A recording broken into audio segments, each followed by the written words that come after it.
Welcome to First Frames First. In this episode, we're bringing back a special guest who was on episodes 37 and 38. What are we going to talk about today, Adrian? Well, Chris has been on an epic adventure. He's been around North America. He'd been driving for 3 months around North America. The next phase of his life is beginning, and he's looking at starting a business. And so we want to talk about the mindset that it takes to start a new endeavor and how that relates to filmmaking. So, enjoy the show.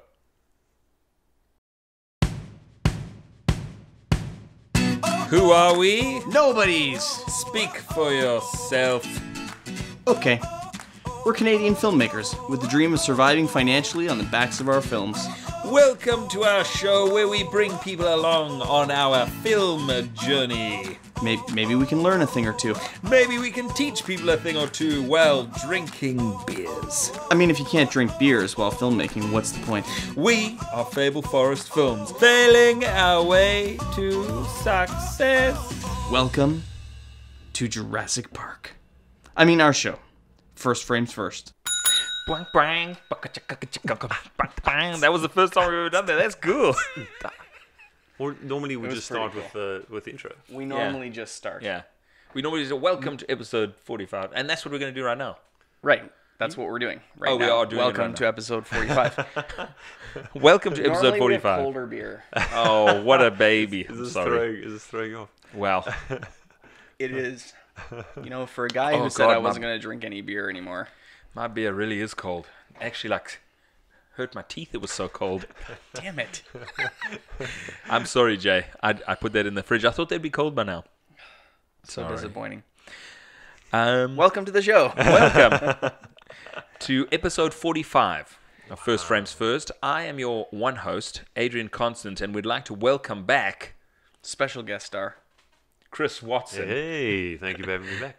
You're very welcome, but we'd also like to welcome back Jason Green, who was sick last podcast. The first one you It's the missed? first podcast I've ever missed. It was great. I got an extra nap in. No work, just had to... No, it's still work, eh? Did you feel like your baby was like running free for the first time? Yeah.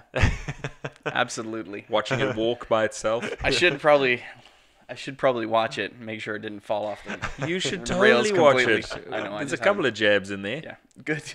Really? I would hope so. Yeah, totally. We decided to drink wine instead. And civilized, eh? totally, and we were like, the IQ was raised since Jay's not here. This is so much more sophisticated and fancy. Pinkies were out the whole time. Yeah. Yeah. Oh, awesome. So, Chris, now, last time you were here at episode 35, and No, that's 37, 38. 37, 38. We had a double header. I remember We had a that. double header episode, and after that, you left us here in Kitchener-Waterloo, Ontario, bought a car, Yes. Amazing. started driving around North America with your lovely girlfriend Ella. Yes, that's So, true. so why don't you give us a little rundown? So, yeah. First off, Of are 3 you months. still together? Yeah, the first thing I said to Adrian was, we're actually still talking, which is a huge achievement. It is a big After deal. 24 hours a day, 7 days a week, in a car, a relatively small car, through ups and downs and lefts and rights and whatnot. I once took my Man. wife on a tiny road trip when we first started dating. It was to a town called White River, Cool. where Good is the home of Winnie the Pooh. Oh, serious? Yeah, so That is right, cool. it's a tiny town of nothing, but right when you get there, there's a tree with a Winnie the Pooh, and she loved Winnie the Pooh. I decided we're gonna take this 8-hour drive. We left on like a Friday after work, and the idea was to drive through the night and then come back on the Sunday. Yeah. That almost ended our relationship. Oh, wow. And I have never lived it down. She will bring it up somehow Wow. once a year, Yeah, once yeah. every 2 years. I mean, we've been married 16 years now, Yeah. so Yeah. it comes up from time to time. So, like, Yeah. it someone did tell me when I worked on Big White Ski Mountain Oh, yeah? that someone did say to me, like, the way that you measure a relationship is by going traveling together to see your Yeah. compatibility. If Sure, you can, totally. if you can do it. I believe in that too, because you see everyone, you see the whole side, or all sides rather, Yeah. of someone, and you show all your sides, because you know, some days you just bleak, or you're camping and it rains the whole night. It's and frustrating. You wake up You- in mud Traveling is and stuff. frustrating. Yeah, it's tough. And you have to roll with the punches too. Yeah, So you really get to learn if somebody can be flexible. Totally. Yeah, And you know what? The thing is, you really get to see who a person is when the chips are down, when life is a little bit tough, when you're a little bit tired. Yeah. That's when you meet someone. you Just know? on a very quick segue, would that have happened while you guys have been filming, say, the latest film? You know, because it's so intense and Yes. it's so much pressure. Yes. Do you guys see another side of each other, Oh. or other actors and director? Or... Oh yeah, I mean for sure. Yeah. Things always get tense. Yeah. Always get tense. Super tense. Actually, this was the first time I was more tense than usual on this film. I was just a bit more grumpy than I've normally been. But this film was Super hard. tired. Yeah. Shifted. Yeah, we're talking yeah. about, right? Yeah. Shifted was hard because we didn't have a plan, so that was also Yes. dumb, right? And I mean, it is turning out awesome, Mm-hmm. and we're going to get through it, and it's going to be great. But because we didn't have a plan, it was very stressful. It was stressful, and that added stress does make you a little bit shorter Yeah. than yeah, you yeah. probably should be. You could probably be a little bit more chilled with people. You know what I mean? Yeah. But I snapped a couple of times at Jason. But I remember when we were doing the Postman stuff, even though it wasn't, we weren't making something that was going to end up being, but we were working really hard at it. Yeah. And we never had time to plan because every week was something new. We were always trying to be creative. Yeah. And I don't remember much arguing or snapping. We just didn't have time. Yeah, It yeah. was just go, be creative, throw an idea out. We don't have time to argue. Somebody has some sort of decent idea. That's the way we're going to go. And Yeah. so it was different. Yeah, different. okay. Everything's a little bit different. But there is something to be said for that, for sure. There is a similarity. So, Chris, you hopped in a car Yeah. from Kitchener Waterloo, and where did you go? So we set the kilometers to 0 right outside your house, actually. So it was 0.0, and we headed Awesome. on the way. And the first stop was Niagara Falls, of course. Oh. And I'm sure you guys have been there like 1,000 times, but it is actually 800. it is actually awesome. It was an awesome feeling, just standing in front or sitting on the boat in front of this huge wall of water, Yeah. just like crushing down. It is big. Yeah. So you got soaked. Yeah, we had the ponchos and everything. Did you go underneath in the tunnels? No, I saw that, and we did not. Next time. I've been under the tunnels. I have not been on the boat. Me too, actually. Okay. Do you know, apparently, it's a weird one, they divert a bunch of water underneath the American city of Niagara Falls on the opposite side, and it runs through these turbines, and they produce like tons of hydroelectric power. Wow. Yeah. And at one point, they can divert 50% of the water to go under this town Wow. and outside the other side. And what that does is it actually stops. There's obviously 50% less water flowing over the falls. Yeah. And so there's this whole regime, or this whole like regulation about when they can do that. Yeah. Because they don't want the tourists to go away. Yeah, Which is totally. It's a I mean, crazy story. and They why can, why they they can actually also shut it off. Did they tell you that? If they want to turn the water off on Niagara Falls, they can completely turn it off. Crazy. Isn't that crazy? that is absolutely crazy. Because and they why? do work and stuff like that on the tunnels and whatever. Yeah. Now here's my question: why is America getting Canadian water to make power for them? Oh, there might be a Dude, sharing. There might be a sharing. I don't thing. think that we want to get into how Politics? much the Americans take of our water and power. Because they take a lot. Yeah. Looking at you, America. America. America. You're welcome. You're welcome. Yeah. And then we went into America, and we went into New York State initially, but we went straight to Pennsylvania, and found our way through some woods. Oh, Yeah. Pennsylvania's amazing. Yeah, it's beautiful. It's so gorgeous. Let me tell you, like, we just drove to Washington D.C. recently, Yeah. and Canada's flat. And as soon as you cross the border, you got hills, you got forest. I saw, like, in that one drive to Washington D.C., I saw like 6 deer. Yeah. I don't see any of that in Canada. Like, granted, 2 of them were dead on the road, but you only see dead raccoons here on the road. You know what I mean? Yeah. Like, I'm always astounded by how beautiful America is. Yeah. I And agree, yeah, the hills, and certainly you just feel like just over that hill there's somebody who's burying bodies in the dirt somewhere. There's some crazy mountains right there in Yeah. Pennsylvania. Yeah. Yeah. So the one thing I remember was driving into America. Well, I suppose Canada is similar in some ways, but everything's just like excessive.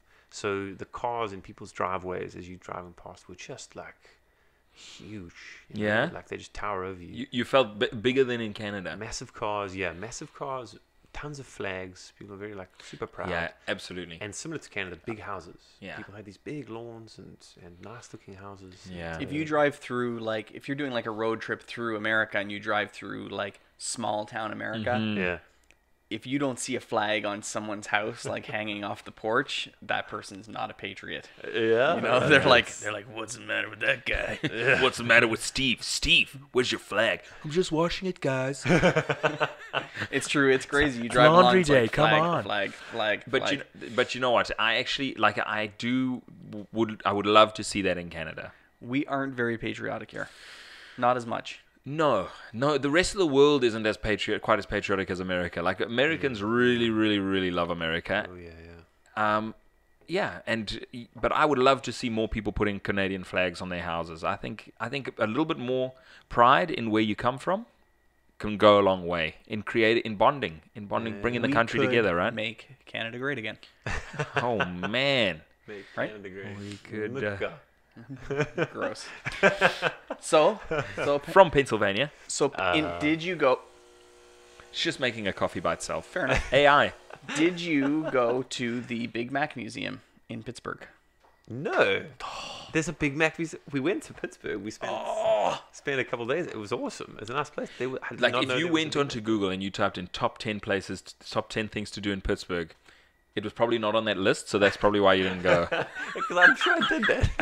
There's a McDonald's in Pittsburgh with like an 8-foot tall Big Mac statue, and the whole McDonald's is just full of like glass cases with weird Big Mac memorabilia, toys and lunch boxes and the history of the Big Mac.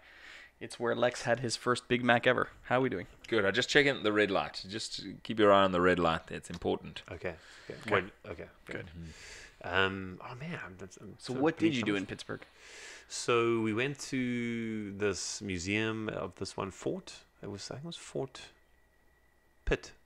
Okay. Which would make sense. Amazing. Cool. I think it was. I'm just trying to think now. There was like 3 forts in one space, and first there were some Brits there who settled this area. Right. Then the French came and just cleaned them out and built this like reasonably sized fort. And then the Brits came and they repelled them, and then the Brits sent like the mother of all forces, or in that sort of region, and the French heard it coming. And they pulled stumps, burnt the whole thing down, and just ran. Probably That's to right. British Canada. That is a tactic for sure.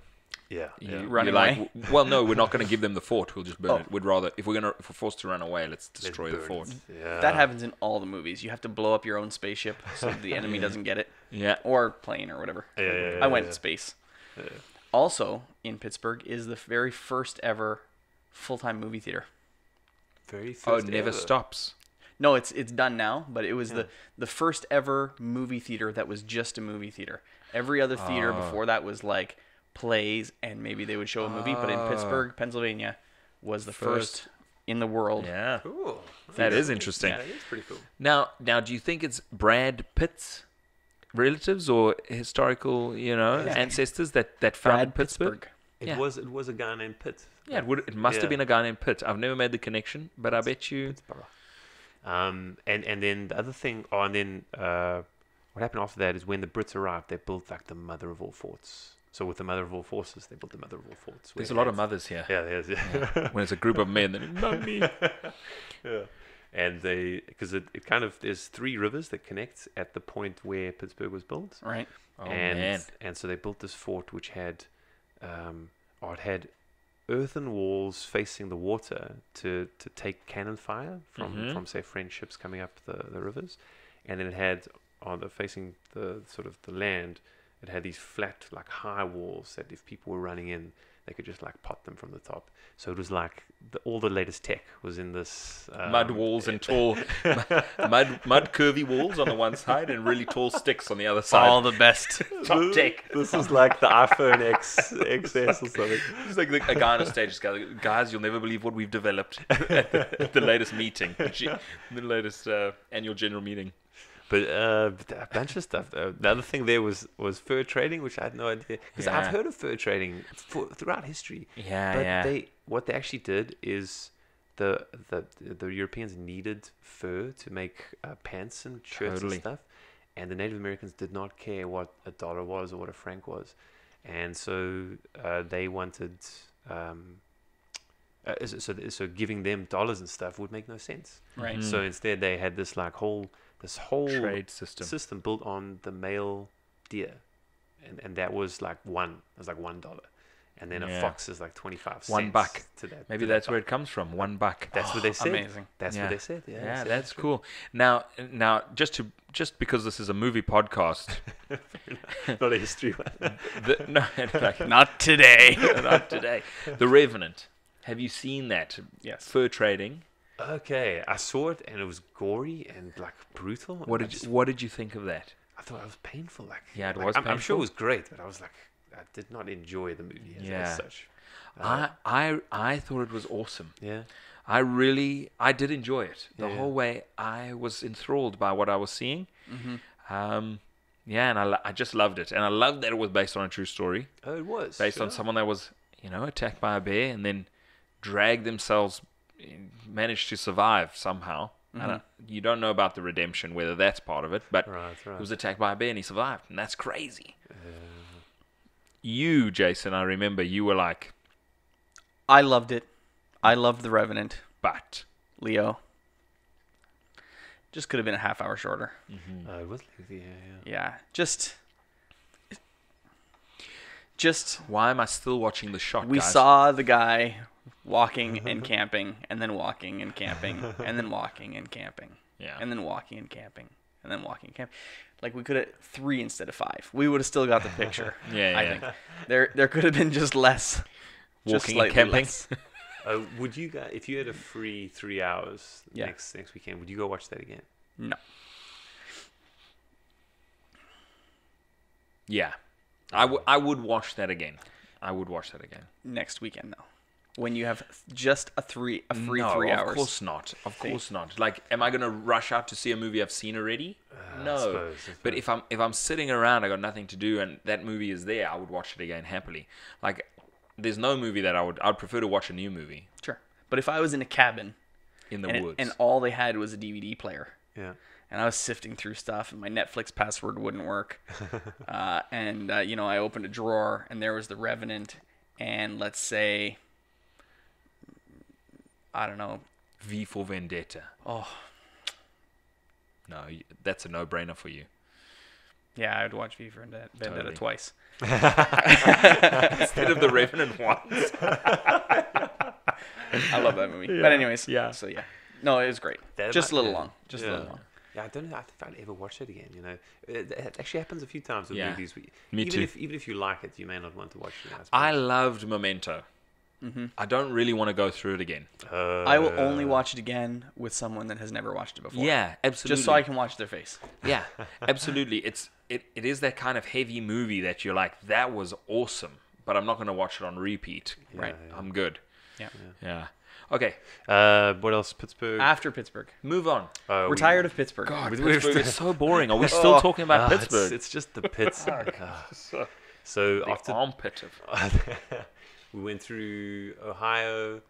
This is going to be a long podcast, by the way. Should I just shoot through? Jump ahead a little bit. Ohio. Okay, let me do highlights. Chicago? Yeah, it's got to be highlights. Okay. Because if it takes you 3 months to do this podcast, we're going to be in serious shit. Yeah. I would love to go to Chicago. I've never been. Chicago. I have never been either, and I would really love to go too. It's probably pretty close from road here. trip. Big time road trip. You could. I mean, it's to me, it hit the scale of New York City in terms of what you were Size. seeing and walking around. Big time architecture is outstanding. Went to a Cubs game, which is just like every baseball person's dream team, you know. Yeah, deep dish pizza and all that sort of, and hot dogs and stuff. So it was all sort of hit all the sort of marks.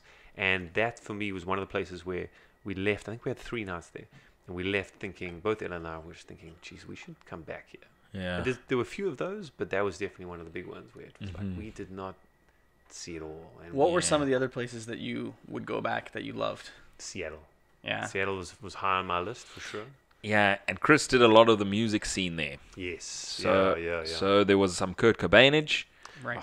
Pearl Jam, Pearl Kurt Cobain, Nirvana, Soundgarden. They're all from there. It's amazing. I know. Why does that happen? Like a you know, cauldron, like a melting pot for a certain type of creativity that just... Yeah. It's because it's rainy and sad there. so and world music went through a rainy and sad period. Yeah. Maybe that's it. It's But like- you know, like the guys from Pearl Jam all came from other cities. So Oh. the singer was from like near Chicago. The guitarist was from, I think he grew up in Florida and then lived in LA or somewhere in California. So, and the other guys from Montana. So they all came from all over. But yeah, for some reason they ended up there at the right time. And depressed. And yeah. Let's sing about our pain. Yeah. That's right. Yeah. Do you know what any Nirvana song is actually about? No. Okay. Yeah. Marcelo, Balapado, the mosquito. What are you saying, guy? Yeah, dude. I mean, I love it. I love them, but I don't know what the fuck he's talking about. Yeah. I don't know how much like big insights to glean from Yeah. his. I'm sure there's many interpretations. Just don't spend too much time listening. Otherwise, you want to move to Seattle. Yeah, totally. Grow the back of my hair really long. And then, never mind. Um, What's next? Where do we go? I'll do rapid fire. So we did a lot of outdoor sort of what do you call it? National parks. Yellowstone. Ella's very big on that, so that was high on the list. Yellowstone was fantastic. Canada's Banff was outstandingly beautiful. Awesome hikes. Such like one little town has just so many different varied hikes. Which was better, Banff or Yellowstone? Be careful what you say, some bitch. Which country is better, Canada or America? Is that where we get into? That's what you're saying. That's what Jay's asking. Oh well, then Canada. Jeez, I mean, easy call. Yosemite. Actually, a big winner was Redwoods National and State Parks in California, North California. Huge trees. Yeah, They the redwood get- forests. They get to over 115 meters. I think is the tallest redwood tree, coastal redwood, and it's like 115 meters? meters. You can't even like if it was a rugby field, it would be beyond the other line if you were looking. So Wow. it's insane. It's absolutely insane. That's a 10-story building or more? Yeah, it's and these giants you're just like walking amongst giants. That's what you're doing. It's awesome. And then actually at Yosemite they have the other version. It's called a giant sequoia. They're actually both sequoia family trees. Okay. But what the giant sequoia is a little bit shorter. It's still like huge, but a little bit shorter. And they're just like stocky, like big beasts. Wide. And those are the ones where you drive cars through. You know, those like Yeah. classic tunnels. Yeah. So check some of those. That was really cool. I love that. So something that Chris mentioned to me, which I thought was interesting. So you crossed the border a number of times. Yes. So talk to us about the feeling of going from one side to the other side. Yeah, it was so clear because we did 2 into the US and we did 2 back to Canada. Yes, well, 1 initially and then 1 back again. Right. And going, oh no, we did. Sorry, whatever. It doesn't really matter. And every time we went back into Canada, there was this laid back, some sensible questions, but it was all like in the name, I think, of sense, or like it made sense to me. And then you'd get the stamp and you'd be off, and it would take Like, do you like pot? Yes, I do. Welcome to Canada. yeah, you're home. Welcome home. And then obviously the contrast is America, where you just get grilled, and the questions are intense and harsh and nitpicky, and I guess they're trying to trip you up or like try and poke, find holes in your story. And they just, the one when we went from Vancouver to Seattle, at that border, they just like kept peppering questions, and they just went deeper and deeper. You're like, I'm on vacation. Yeah. Are you on vacation? Yeah, I think so. Got you. Yeah. No, but this was. I remember they're like, when are you coming back? Like, Sunday. And then, oh, when are you coming back? Sunday. Yeah. So you're but coming how back. do When how did do you say you you're even coming back? plan when you're going to be away for 3 months? You're like, I don't know. That Yeah, was totally. half the problem. Yeah, the other thing was We're that- just going to drive across your great country. Yeah. I mean, that's what we were saying. Maybe. And they were like, "Where do you live?" And I was like, "Well, sort of, in between, because we're." She lives in North Korea. I mean, Goodbye. Yeah, so I don't know. It was just rough. So it's obviously just a feeling of maybe it's I don't know, but I felt certainly going into the US like I was. a criminal. Yeah. You go in like they think you're guilty of something beforehand, and you feel it. And coming into Canada, you just feel a bit more relaxed. It was clear. Yeah, it might just be the current administration where they're like increasingly harsh. But No, I think it's always been like that. They've always been Definitely. Pretty, yeah, going into the States, you're always a little tense at the border. Yeah. Yeah. Now, maybe, I mean, we're Canadians coming back into Canada, Yeah. but when you're coming back into Canada, you're certainly like, whoo, Yes. relief. Yeah. Yeah. So we went to a bunch of other stuff. Went to like a gun store because I'd never been to a gun store before. This was in Roswell, New Mexico. An American just died right now. He's like, what? You've Wait a never minute. been to a gun store? That's what you got out of that? No? I got that you went to Roswell. Oh, yeah. We've spoken about, yeah. Yeah, Roswell was interestingly one of the kind of ones I had expectations for, and it kind of was below that because the museum that you go to, there's one main sort of museum, was Right. just kind of like tacky, and it wasn't very high quality, and the story is interesting. So I won't take away from the story. The story is fantastic in how. Right. The government at one point said that it was like a flying saucer. They put it out there, and then they retracted it, and then it was a weather balloon. It's a pretty cool. It's a really interesting story. I'd actually like to get into it again, but just the way it's presented was average. The town is kind of run down. Everybody in the town was like, there's definitely not any aliens here. Did they say it like that? There's definitely not any aliens here. Please be on your way at your earliest convenience. Please see our little museum over here if Yeah. you're interested. Please do not push that elevator button. Yeah. Look directly at this light. Yeah. So I mean, it was a bit disappointing. It felt like, which I think is true, that story had peaked like about 20 years ago, and that's where all the money had come into the town to build this stuff, and it was now 20 years old. Right. Nothing new. It's nothing fresh. Yeah, that was the sense I got anyway. Yeah. And it's pretty rural as you'd expect. And then from there we went to Texas. Texas was cool. San Antonio was awesome. Really like super unexpectedly cool. And then went to watch a Texas college football game, which is basically like a pro game because there's just thousands of people in these stands, huge marching bands on the field, cheerleaders, and just ridiculous The size. celebration. Yeah, The size and scale of it for a college Everything's game. bigger in Texas. yeah, for sure. That's what they say. New Orleans, Mississippi Delta. Went to a bit of the South, which was quite cool. History there is pretty interesting. Memphis, Nashville, that sort of side. Kentucky was cool. Got some bourbon. Yes, you did. Muhammad Ali's story is brilliant. That guy is such an interesting chap. So that was all. He was born and raised in Louis, Kentucky. I just like Muhammad Ali, such an interesting chap. Amazing.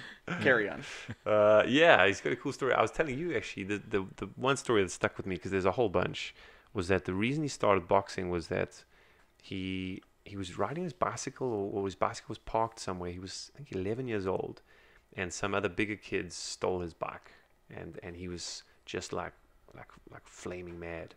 And this police guy was walking by, heard the story, and Muhammad Ali, this little kid, was like, "I'm gonna get them or whatever. I'm gonna get them back." And at this stage, he was Cassius Clay, right? Right. Oh sure, yeah, that's Yeah. right. And this guy said, what you need to do is you need to you need to learn how to fight and redirect your anger into boxing. And he was involved in a boxing gym. And so he said, come to this gym on this time and learn how to box, and that's how I got into boxing. It's amazing. And it was a white, a white guy and a little black kid, and so there we have a story of someone who helped him find his way, and then he became the best boxer in the world. Wow. That is actually cool. It is really Here's the interesting. thing. That might be one of the times that a police officer has helped someone. That one time. I said it. Waterloo Regional Police. It's a really good story.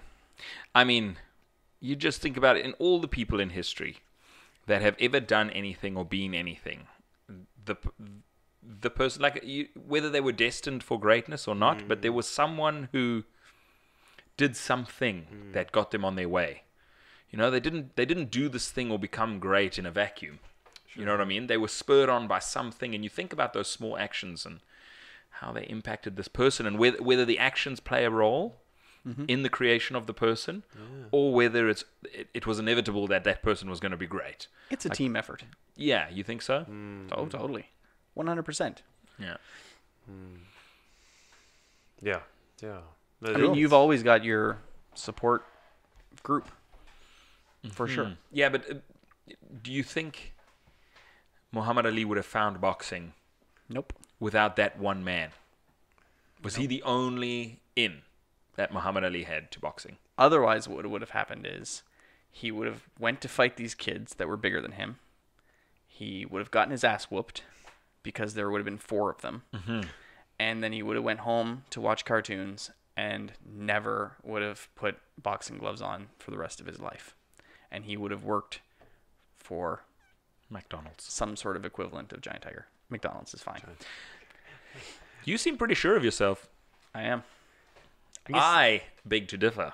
Yeah, you think a great man will become great no matter what? Well, he might. Yeah. With no encouragement? No, not with no encouragement, but like, it's almost like that. If that police officer hadn't helped him, I say he would have got his ass whooped. But that spirit that he had inside of him, I mean, he might not have become Muhammad Ali. Might have become the greatest criminal of all time. Maybe. Man, that's another great No, Alternative history. I think Let's come up with another movie idea. Yeah.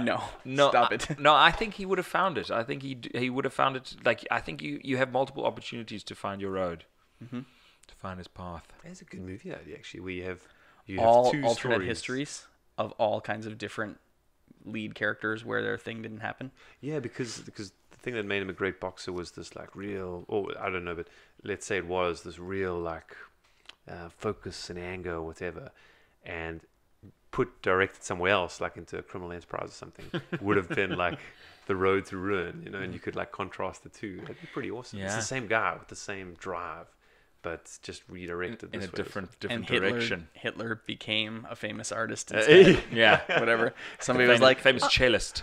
amazing. That's really good. Apparently he was an artist, right? Yeah, You yeah. remember that part? Oh yeah. Moving. Moving on. Yeah, I mean, there's tons. I suppose I want to hear about Vegas because when I stopped by, you were like, Vegas was amazing. Vegas was amazing. Tell us a little bit about Vegas. It was one of those places opposite to Roswell where, I also had high expectations. I was very excited about it, and it was awesome. It was just you just knew that there was only this place in the world. There was no other place like this. Yeah, yeah. And I went to Macau, and it's not Macau's gambling. That's what it is. Vegas is just like entertainment. Where is Macau? China. China. Well, next to Hong Kong. It's a Okay. little island. Well, it's actually, there's a peninsula and there's an island part south of China. Is it like China's Vegas? Is it known for that? It's in terms of gambling, yes. So it has it's by far the world's biggest gaming venue. So I think it's like at one stage it was 6 times the size of Vegas in terms of gambling. Right. Six times. But not in terms of entertainment. Yeah, I mean, Vegas is just awesome. Like it's basically built for to entertain. It's adult Disneyland. Adult Disneyland, yes. That's the It best is. way. It is kind of, yeah. And Did you drink scotch and smoke cigarettes in a restaurant? I did not. No, you. No. That's the best. For no good reason. But you're like, because I can. I hate scotch and cigarettes, but I'm gonna do this. There's something about it. I was walking around the one day, and I saw a bunch of different kind of things, And I have this chat, this group chat on WhatsApp, and there's 4 guys from school, and there was basically one of these things that would have like really entertained one of these 4, and they were all kind of different guys. But the one was this, the other was this, the other was this. And so I took photos and I sent it to the guys, and I was like, "There's something for everyone in Vegas," and it's exactly true. There's like, if you want to have a party, there's like ridiculous clubs. Yeah. If you're super wealthy and you want to flaunt your wealth, any day of the week, if you want good food, if you want good shows, if you want to gamble, it's just awesome. The one thing I did in Vegas was I went to a place where you could shoot guns. Oh, okay. And I shot Colt 45. Cool. I shot like a Tommy gun, Okay. a huge machine gun, a 50 caliber with like those tripod legs. Yeah, man. Jeez. An Uzi. Oh, so much fun. What does it shoot the bullets into? Paper targets. Yeah, but behind that is like a thick concrete wall. Oh, I don't know. I wonder, yeah. Or like dirt, or like ground. Yeah. Not sure. But it was amazing. Yeah, that's Sounds cool. hectic, yeah. Yeah. I've always wanted to go back and do it again. Oh man, you should. Yeah, Yeah. it's such a cool place. I don't know whether just walking around for me was fantastic. Like just seeing these like massive, impressive looking buildings, and just people everywhere. Lights, yeah. Just jamming. It was so cool. It was a really cool place. Fantastic. So that brings you round. Yeah. So let me just cut out. There's a bunch of others, but essentially the tour was to try and see as much of America as possible and Canada as possible. Just because I've seen it in movies all over the time, since I was a kid, and all my music is based in America. So what was the movie experience, the best movie experience that you had? The best was, what was the best? Well, I didn't do too much. I'm gonna tell you, because you're not picking up what I'm putting down. Tell us about Kevin Costner, and Oh man, that's. Did you meet Kevin Costner? So we arrived in Chicago and we hang out this Airbnb and we're going through Iowa. So we tell our Airbnb, this guy who was hosting us was like, "Oh, we're gonna go through Iowa and just check out some corn," and just check out some corn. and that's what we had. And he's like, "Oh, you know what you should do? You should go to the Field of Dreams." And we're like, "What? What's the Field of Dreams?" I love the Field of Dreams movie. You must have seen it. Yeah. So there's a whole long story to it, but basically you can go to the actual film location of the Field of Dreams. Okay. And they still have the baseball diamond. No the field. way. It's surrounded by corn. Oh my God. The house that was original shot in, you can do a tour in the house. And how's this? So in the movie, I had to actually rewatch it, but in the movie, James Earl Jones at some point says, people are going to come to your door and pay $20 and sit on the bleachers and watch the And theater. it cost you $20 And to they sit on the charge bleachers? us $20, to dude. come. So cool. So And you prophetic. paid it? So dumb. No, so you can, yeah, you idiot. So you could actually go to other bleachers and play on the field for free, but to do the house tour was $20. Yeah, So I that's thought amazing. that was pretty cool. And so the story was the director found this way back when. I think it was filmed in 1989. And the director arrived. He had been searching this Iowa all over the place. And one of the scouts had found this place. He came over the hill, saw this field. It's like, this is the Field of Dreams. And they went to the farmer and said, we want to buy this section of land, which he sold to make the field. The rest of the fields was still his. And then the farmer actually agreed to live in an RV nearby. Right. And they slightly converted his house. They put in like air conditioning and they increased like a bay window. And they did a bunch of cool stuff to it. Right. All, I suppose, for free. Sure. And they filmed there for, I guess, a few weeks or months. And then the farmer moved back in. And he actually lived there until about 3 years ago. And I think he either died or moved on. And so then they sort of sold the house into this foundation, which runs the tours and stuff like that. And during every home game, he comes out of the corn The farmer's like, get off my lawn. and plays catch with whoever. Shoeless Joe Jackson. Amazing. That is so cool, dude. That is very cool. Yeah. But that actually probably was the best movie related for sure. But America's full of that stuff. Yeah. It's just full of it. When you think of movies in New York City, what do you think of? Times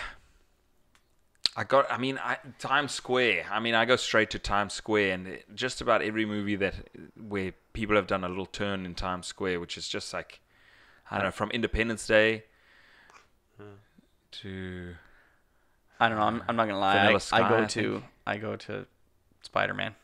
Oh, In New okay. York? Yeah. Yeah. The one with the Electro guy. Tommy Maguire. Yeah. Yes. Tobey Maguire. Just because he's always zipping around in there. Yeah. In the NY, films. past yellow cabs. Yeah, that's right. Yeah. Yeah. Other movie stuff was in LA. LA's pretty hectic. It's pretty it's just so huge. You can't get your teeth into it. You know, you can get a feel for a place like Portland or I don't know, Albuquerque or something. But you can't really sink your teeth into LA. It's just too big. You just need a lifetime there. LA seems like 5 or 6 cities that are connected by a freeway. Yeah. You know, you got to go 40 minutes and then you can go here, and That's then it. and not because it takes 40 minutes, just because it takes 40 minutes because traffic is so bad. Yeah, You know, and then you come over here and there's a whole nother complete city almost. Yeah. But So, Albuquerque, Albuquerque, yeah, that was New Mexico. let me tell you, I have only one reference to Albuquerque. Do you know it? Yeah. Bugs Bunny? No. Oh, Bugs Bunny. yeah. Yeah. He's like, I took a wrong turn at Albuquerque. Right. That's he comes up out of the dirt. Yeah, he's Or- always I don't know, lost, I don't know and he anything always else took a about. wrong- I don't know anything else about Albuquerque except for Bugs Bunny. And Breaking Bad. Breaking Bad. I didn't know that was there. Yeah. Yeah, apparently it was going to be filmed in LA actually, and they changed it at the last minute for tax. There was a tax break or whatever. You know what? Good Yeah. decision. Yeah, it was unique. Because it's so unique. It's such an interesting place. The desert, Oh, yeah. you know, the dry, arid land. It's awesome. I love that it's in Albuquerque. Yeah, no, it's cool. Something different. Yeah. And I was quite interested in the oil stuff. So driving from there through into central Texas, you go through the Permian Basin, which is the heart of the US's oil fracking industry, and it is hectic. You just see those nodding donkeys all over the place. You see them fracking and stuff. Did you know that in LA, did you see them in LA as well? I remember them in California, but I remember them in LA. So a really interesting, you knew this, right? But if you're in LA or in California, you do see them quite a lot. Yeah. But in LA, they're hidden. So they are still all over the place. But I think it was a video that you worked on. Yeah. But they'll some oil company will buy a piece of land and put a high school on it, and they'll build the high school with you can't see the fact that there's a big oil refinery in the middle of this high school, Yeah. and then there's an entrance just for the oil company to get to it, but the students have to go all the way around or whatever. Or they'll put huge billboards, and then behind it there'll be whatever. sitting behind. They're hiding the They're oil. hidden Yeah. all over Hectic. I had all no over idea. LA. Yeah, Yeah. hectic. That's pretty cool. Well, Pretty that interesting that shit what if it you is. ask me. Yeah. But Well, it was a company. I was doing some videos for a company called Interesting Shit. Yeah. Yeah. So, and this was one of the videos. They were anything that was under that you had never heard about. They loved this kind of thing, and so this was one of the videos that they had done. It was the hidden oil refineries all around LA. What was it like just not working for 3 months? What was it like just being well, I'm going to get up today and I'm going to go on another adventure? Yeah, initially it felt like it was a holiday, of course, because you're still in work mode. Yeah. But I think within 3 weeks, it sort of dawned on me that actually this is my daily life now, or at least for the next however long. And so that was cool, because that's the first time you've completely left the old habits and routines and stuff. You feel like it's way behind you. Yeah. And you're just on the road. And the key was owning a car. The key was having a partner, I suppose. Otherwise, you just go crazy, I guess. And I guess we did have kind of a rough plan. So we weren't like, hey, let's turn left now or whatever. We kind of knew roughly where we were going. But it was massively freeing. And I think the result of that is now, I feel anyway, sort of consolidated all the thinking and all the kind of, I don't know, life is always a bit of a mess, and it kind of feels like it's consolidated, and I kind of understand it now, and I'm pretty clear on what happens next. That's what I think was the result of that. Yeah. That's amazing. Which is why sabbaticals are awesome. That's why Very important for the mental health of the person. Totally. yeah. Get things geared up. So, and that's actually what I would like to talk about. What I've been waiting to talk about is actually Chris's next endeavor.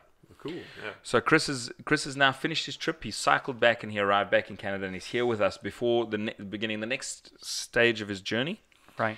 And within that next stage is the starting of a new business. That's what I sort of came to at the end of this whole thing, and Ella too. It's very similar actually. We came to the end of this and really feel like the next thing is create something of your own that is that is yours. That is yours. Has your DNA on it, or has your not literally has your like has your it reflects you or whatever. And the reason is a bunch of times I sort of experienced someone else doing exactly that. And so the one was Adrian and yourself diving into your film company, and it was completely a reflection of what you wanted to do with your time on Earth. And another person in Vancouver, a friend of my brother's who started her own coffee shop, Cool. came from South Africa to Vancouver with this plan, and just grinded at it for about 7.5 years or something now. And it just fully reflects what she wanted to create. And It's a piece of her. and what a great contribution. If she moved on or she died tomorrow, that would be her kind of contribution that she gets to put out there. And the beauty is it would work so well that people come there every day and eat bread that she made and eat coffee and stuff, or drink coffee that she prepared. So it was like, what a cool like validation as well. So now, in preparing yourself for the next stage, you've been chatting, you've been meeting and chatting to all these people, various people, and trying to collecting as much information as you can in order to launch yourself forward. What's some of the little nuggets of gold that you're carrying with you in the beginning of your business venture? There's actually tons. One is it seems like the one clear, obvious answer if you want to be successful in something new that you create is you just have to work far harder than everyone else at that thing, which you guys know about. I mean, every 3 minutes, you guys are thinking about film and next steps and whatnot. And Or we should be. Boom. Yeah. Definitely seems that way.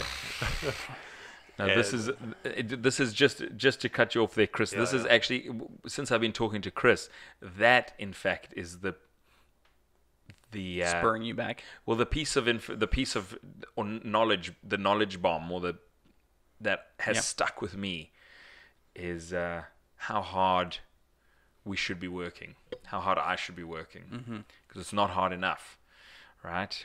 We should be working super, super, super hard to achieve our dream. Right. We're working we've got a car. Pace. Yeah, we got a car. We're driving in second gear, third gear. Our car goes up to fifth gear, right? We got to put the pedal to the metal, make it happen. So Adrian and I were in a band in South Korea, and just for I think about 6 months or something, we just had this fun band with 4 friends from way back, and we formed this band and we played a bunch of times, and then we just had fun and then left. And then when Adrian left, we had sort of brought in these 3 Americans, and so we had a 5-piece band, and we played at a bunch of venues. We sort of stepped it up a notch. We played at a bunch of cool places around Seoul. Thanks, Chris. Yeah. Adrian left, and then we stepped it up a notch. You fucking jerk. We knew we would never make it until we cut some dead weight. It was all play. Okay, well, now that those fuckers are gone, let's step it up. Finally. And we really, I was into it, and so was the other guy and a bunch of other people. We were really into it, but it was always like 1 foot out. We were like, well, this is still just a fun band. And in hindsight now, I think at that time, I should have been just pumping it. Like every minute, I should have been thinking about a new song, a new lyric, getting in touch with someone who owns another venue, doing some collaboration with another band. I should have been doing that. And I kind of, I feel like we could have probably not become famous, but just could have like played even more cool shows and whatnot. Don't regret. Don't shoulda, woulda, coulda. Because otherwise you never would have seen America this way. Oh, there we go. Okay. You would never have been a super guest star on this particular podcast. Jeez, yeah. He would have been a We would have super been rock on- star traveling North Not as America good. on tour. Not as good. No regrets. Yeah. Yeah, that was the one. But there was a bunch. You actually gave me a bunch of cool advice too, and What not to do? that was like a bunch of It's really very good helpful. insights. Yeah. But yeah, who knows? I mean, whether the plan is just to give it a full go. So you're heading back home to South Africa. South Africa, and what is your next venture? Give us a little sousson. There's just a few. There's a few ideas. Suicide French. Susa, nice. Sure. There's Give us the South Korean. South African. I don't know why I'm stuck on South Korean. What is a Susan? What's the It's just a taste that will give our it's an amuse-bouche. It's another word It'll that's wet not our English. It will wet our whistle. Wet our whistle. Yeah. Chris, wet our whistle there, big boy. I'll just. It was one's finance ish, which is one of my previous work was involved in. The other one is on Ella's side is crafting something. She's keen on candles, soaps, those kind of things. Yeah. She's actually got a very good idea, and it requires a 3D printer, which a friend has. So we're gonna get that going. The other is Airbnb. Is operate a completely independent Airbnb. We stayed at a few, and it is great business. A great business model. Mm-hmm. Sure, that was a win because we spent. Even though you save a lot using Airbnb, you're still spending quite a bit per day. And if someone's just sitting there lapping that up for minimal work, Cleaning. yeah, That's the work. It's laundry and Yeah. it's like Vacuuming. Well, let me ask you: is Airbnb more lucrative? I suppose it's more lucrative than a rental unit, yeah. but it is more of a pain in the ass. Yeah, Mhm. it'll depend how full it is. So what's nice about rent is they're paying every month for how long they rent. And they're cleaning. Right. Oh, that's true too. Yeah. Yeah. You're not in there day to day Yeah. doing all the pickup and the cleanup also. Right. But charging someone for weekend rates because there's a wedding in town or something, that you get a much better daily rate out of that Airbnb person. True. Yeah, so that's another one. But there's actually a whole bunch, and it's all about creating something of your own. I think that's the core nugget that the takeaway is: build your own thing, and this is exactly what you guys are doing, which is pretty damn cool. So, It is pretty damn cool. yeah. Yeah. I'm very excited to hear more about this financial endeavor. Mm-hmm. Yeah. Can I pump the brakes on that? Sure. Lame. Our viewers demand a certain level of inner. They want to be part of the inner Yeah. circle, right? Basically, someday when you're making everyone a lot of money, hook our viewers up. That's all I'm saying. Well, I'll tell you what. I'll be back on the podcast in Yes. like, I don't know, a year's time or something, and then I'll get, hopefully by that stage it's running. Amazing. We're excited. Basically, we want to be rich. So Yeah. Chris Help make it happen. Chris is gonna he's got a brain for finance, so he's gonna be like a consultant. Yeah. Looking to turn himself into a financial consultant of sorts. Sweet. It's gonna be fun. Yeah, man. So But yeah, I don't this is know if great. So and you also during this last period, you took a trip to Washington. What did you think? Oh yeah. What do Yeah. the girls think? they don't care. They don't care. They're too young to care You about didn't what's go to going on. museums or zoos or anything. Yeah, we did go to museums, but for them it's just completely over their heads. But what I did think was, I have been wanting to, we kind of changed our work ethic and our work strategy. And one of the pieces of advice I gave to Chris, I was like, if the thing that you're building is not, and even last podcast, this is basically what we spoke about. If the thing that you're building is not your primary source of income, and you're struggling to find, make a mandatory amount of time that you're going to spend on it every single day that you have to spend that time on. That's right. Yes.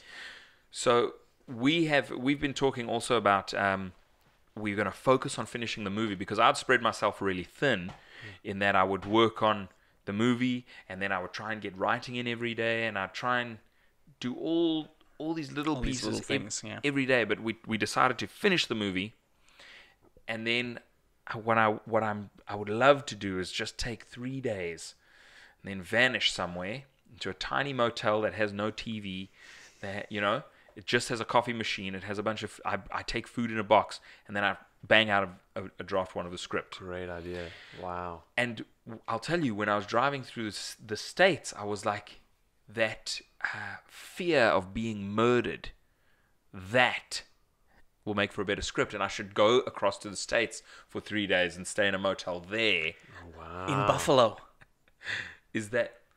It's a terrible, terrible city. Did something happen there, Jason? Yeah. Yeah. I drove through Buffalo. I thought I was going to get brained by a brick 3 times. Oh, wow. Yeah, it's a scary town. Yeah. Scarier than Detroit. Really? Oh, yeah. Hectic. These Wow. days. Detroit's lovely. Haven't you heard those Michigan commercials? Oh, they're great. They make you want to go there. So I thought that the States was gorgeous, Yeah. as per usual. Every Yeah. time I go there, I'm stunned. And I thought that like there is an energy there that might be an interesting energy to tap into creatively. I would just go there just to write the script in a motel somewhere and then come back.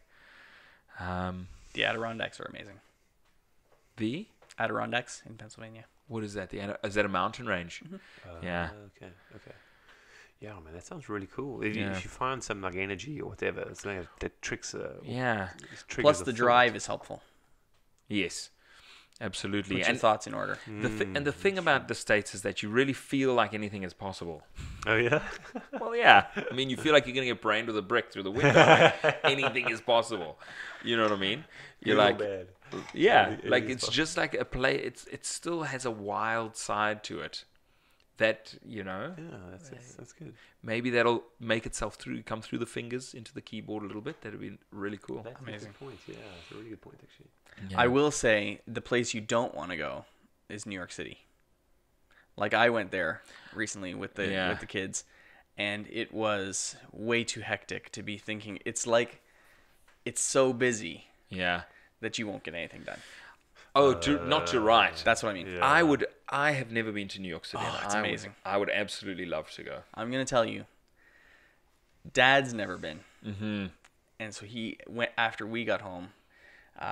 We were talking about it. He wants to go. Connor really wants to go again, so we will probably make another road trip. And Dad wants to play Bethpage Black, that like super famous golf course that is open to the public that you have to like show up for on the day. You can't even make a tee time, Oh wow. and it's like one of the best courses in America or something. Oh, wow.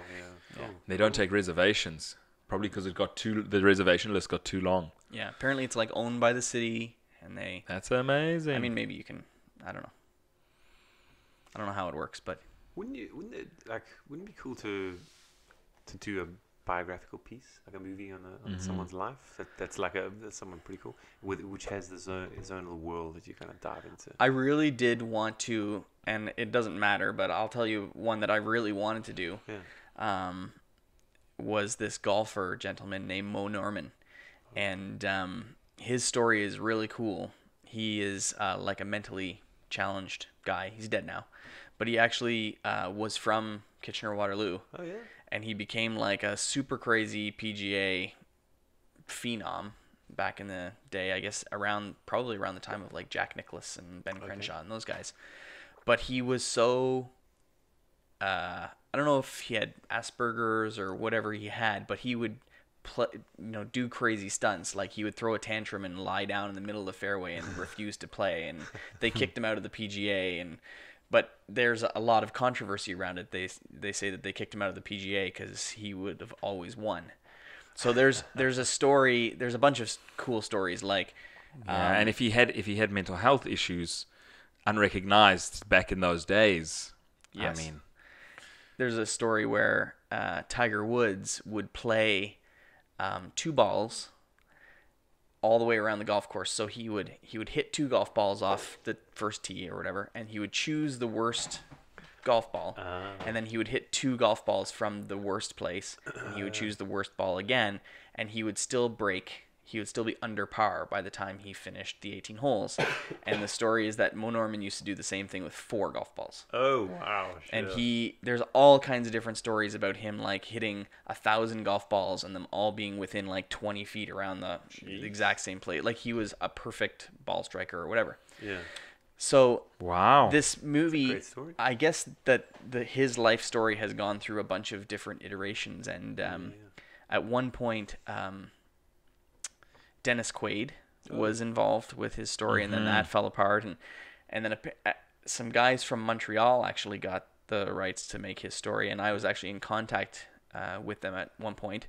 And it was really interesting. I think that probably at this point, his family is probably tired of people trying to make his story and failing. If that makes sense. Yeah.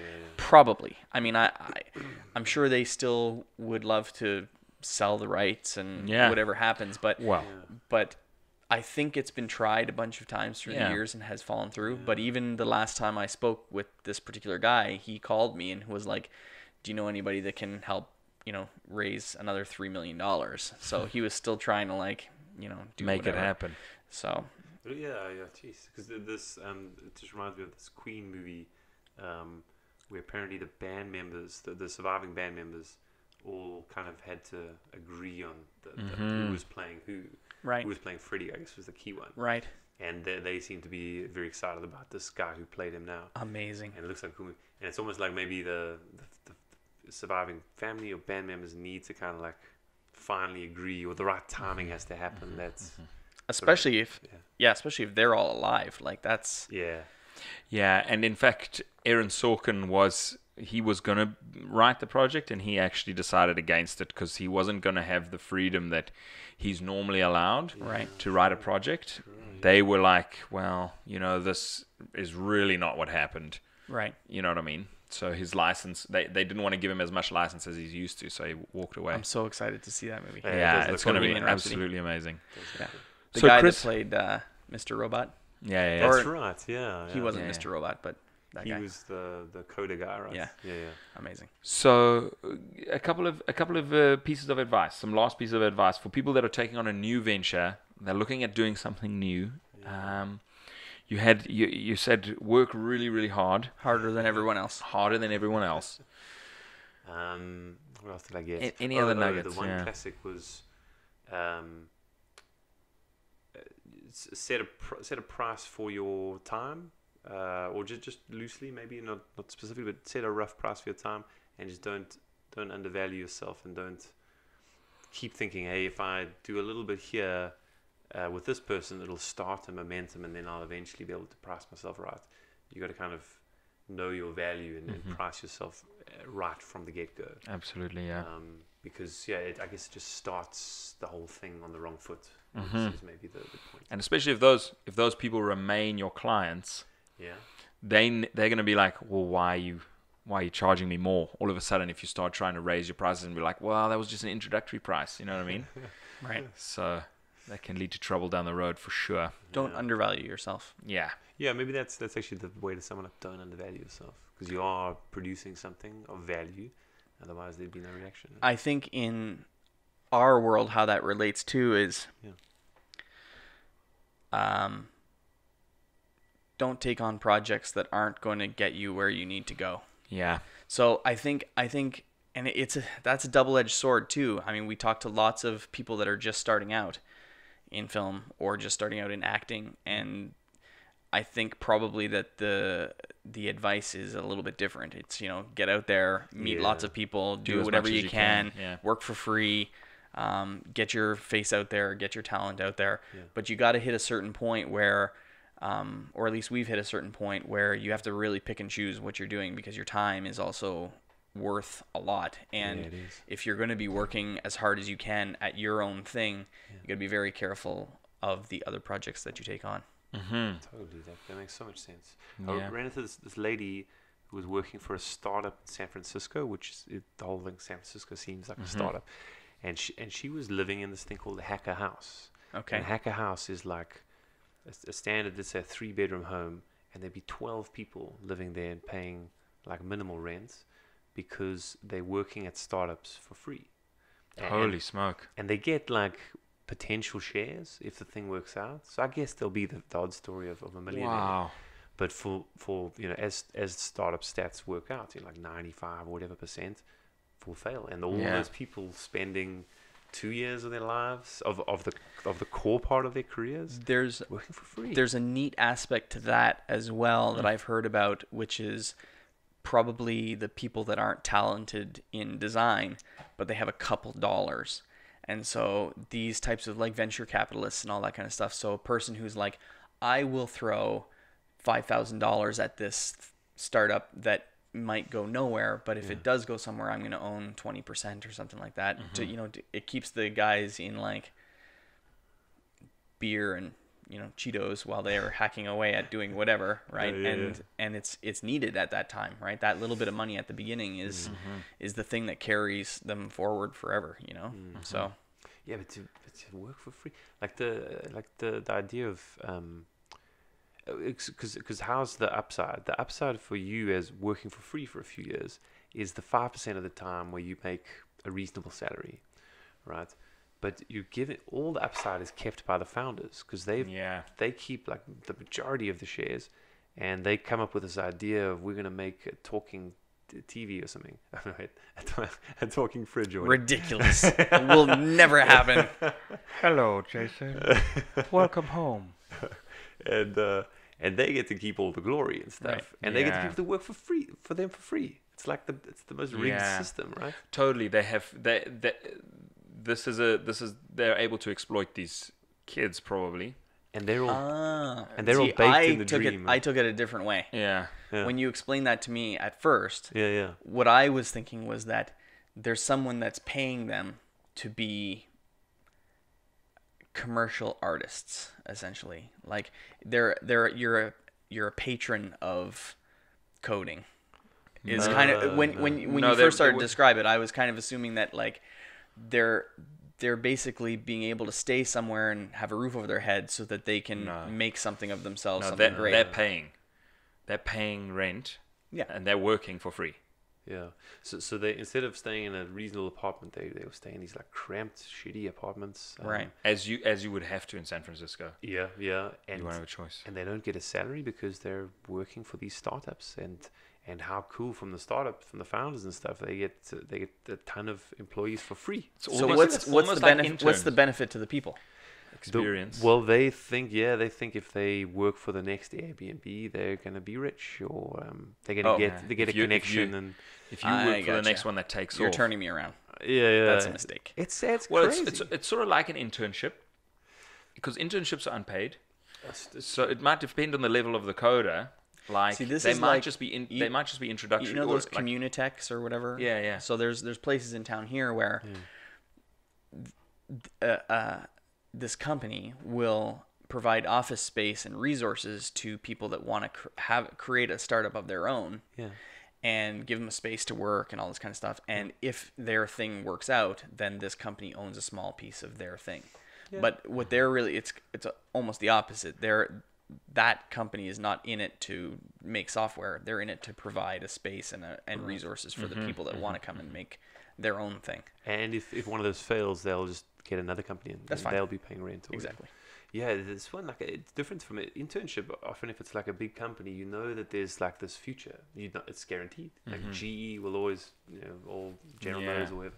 But with a startup, it's like it's baked into the fabric of it. 95+% fail. So what a risk! Like what a gamble to take. But the thing is, I mean, those young years, that is the time to do it. It probably is. And if they're coding their faces off, they're probably becoming really good at coding. They learn a lot. And maybe through osmosis, being around other awesome coders, they're getting ideas and they're learning and they're maybe they do their getting own better. thing also. In the deep dark of one of those houses, someone's like, "Hey, on the side, guys, let's try and make this thing," and then they are the owners of that thing. I don't know. Maybe it seems to me that seems like it would be an inevitable situation. If you were a coder, wouldn't you be working on your own stuff on the side? We should ask some coders. You should, yeah. You should be, right? Yeah. I mean, that's how you make a big name for yourself. All right, Chris, have your Desert Island movies changed? So the three. Why don't you tell us about the 3 movies you'd take and put on a desert island? Oh, geez, I have Did you ask me last time? Because Yeah, I we forgot. totally did. Recap us. What were your choices last time? So it would have been Braveheart. That's really one of my favorite movies of all time. Nice. That would not have changed. What else? I watched. We went to Houston and I watched Apollo 13 because we went to the Place Johnson Space Center, and that was That movie is such a awesome. good movie. Ron yeah. Howard. Totally. Really good. That's pretty And good. my wife Anne watches Apollo 13 at least, I would say at least once a week. Once a week. She's weird. Like she is one of those people who can watch the same movie over and over and over and over cool. again. Kind of like this Desert Island Movies is kind of a joke. She'd be like, no problem. Apollo 13, Legally Blonde, and I don't know, Legally Blonde. Dirty Dancing or something. Probably not Dirty Dancing, but Yeah. don't laugh. Legally Blonde is a great movie. That's a good movie. Oh, It is good. Jeez, I can't even remember it. Sure. Reese Witherspoon. Yeah. So maybe Apollo 13 snuck in. But okay, Braveheart. I loved The Godfathers, but that'd be 3 movies. So You're out. You know, no luck. Godfather 2. Fair enough. Godfather. And- Godfather 2, Braveheart, and Apollo 13. I like it. Totally. So, Chris, next time we see you is probably going to be in a year or more. Yes, yeah. When you guys on your world tour stop by South Korea. Oh my God. Done deal. South Korea. Why are you saying South Korea now? He's gonna move to South Korea, so he's going to South Africa next. Oh, is that why it was stuck in my brain? Oh yeah. So it was South Africa just 3 months through the summer, and then hit South Korea with a bang.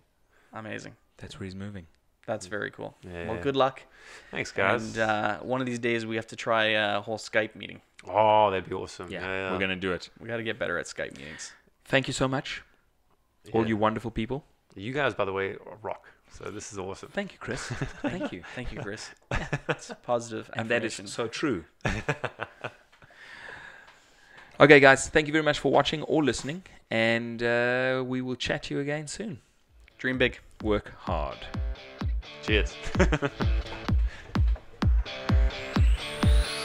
Thanks for watching. First frames first. Yes, first frames first. Thank you, Jason. Welcome. If you enjoyed, head over to our website, www.thefableforest.com. Check out our films and sign up for our newsletter where we will send you exclusive content. Hit us up on our socials, Facebook, Twitter, Instagram, always at The Fable Forest. And share our show with your friends. It'll really help us out a lot. Dream big. Work hard.